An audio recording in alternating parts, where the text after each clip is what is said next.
Good morning.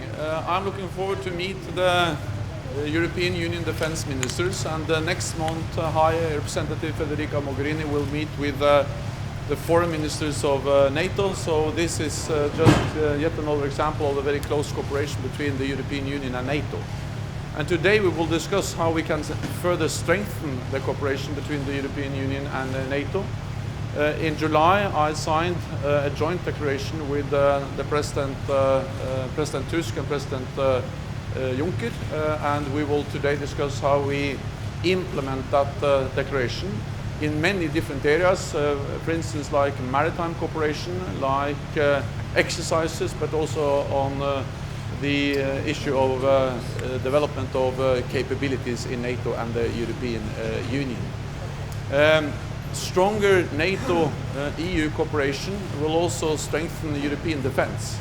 And I welcome the decision made yesterday by the defense ministers and foreign ministers of the European Union on the implementation or on security and defense of the global strategy.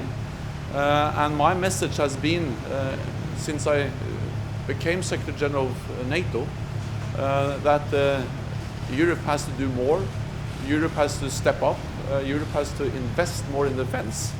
And that is what we see is happening. So I welcome that after many years of cuts in defense spending, Europe is now increasing defense spending as a response to a more dangerous and more challenging security environment.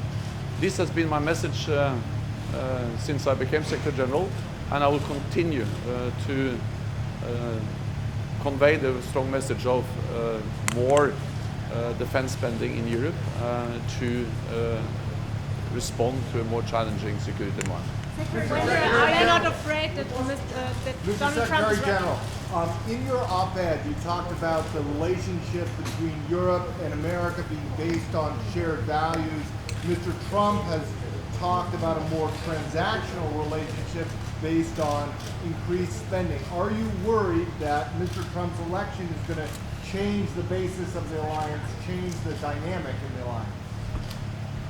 President-elect Donald Trump stated during the election campaign that he's a big fan of NATO. And I'm certain that he will be a president of the United States which will live up to all the commitments of the United States in the alliance, because a strong NATO is important for Europe, but it's also important for the United States. He also pointed out the importance of increased defense spending, that Europeans are stepping up their efforts to invest more in defense. And I absolutely agree with him.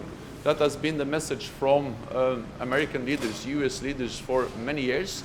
And the good thing is that we now see that Europeans are actually investing more in defense. They are investing more in defense in Europe. And therefore also contributing to a fairer burden sharing. Secretary General Donald Trump talked to President yesterday between President-elect Trump and President Putin. Do you think that the time is right to try and normalize relations with Russia? First of all, I think it is a very normal thing that President-elect Donald Trump speaks to world leaders, including, of course, the leader of Russia.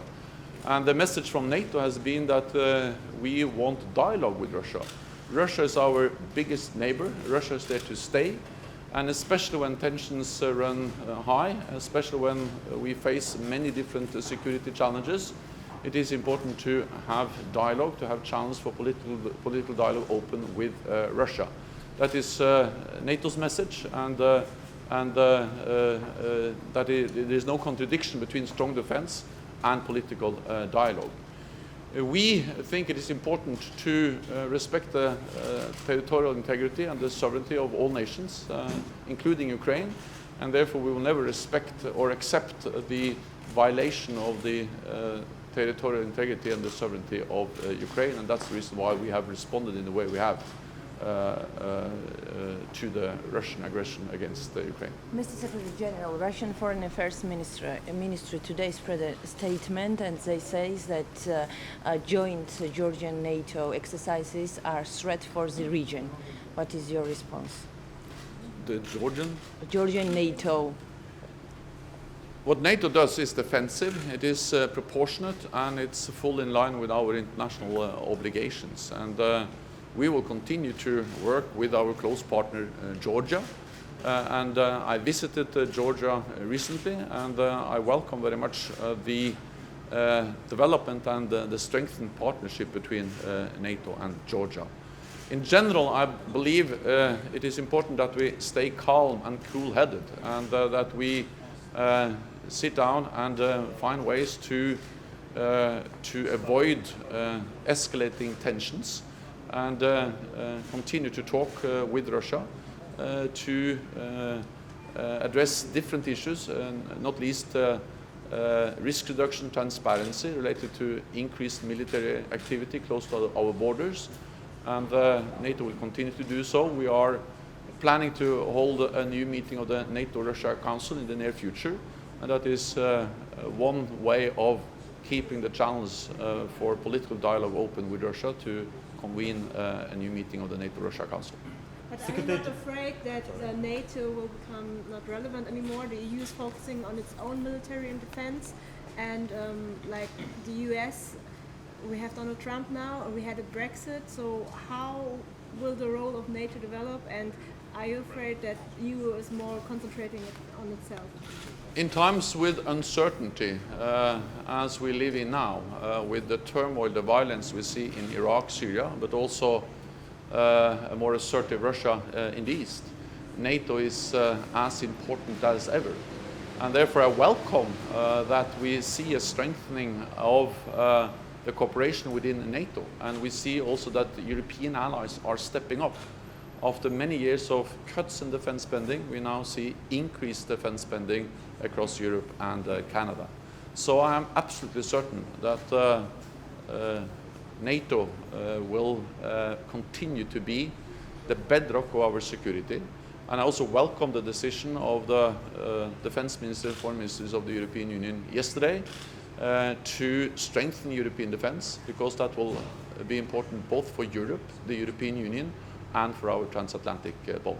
Well, thank you very much. That's all we have time for. Thank you. Thank you, colleagues.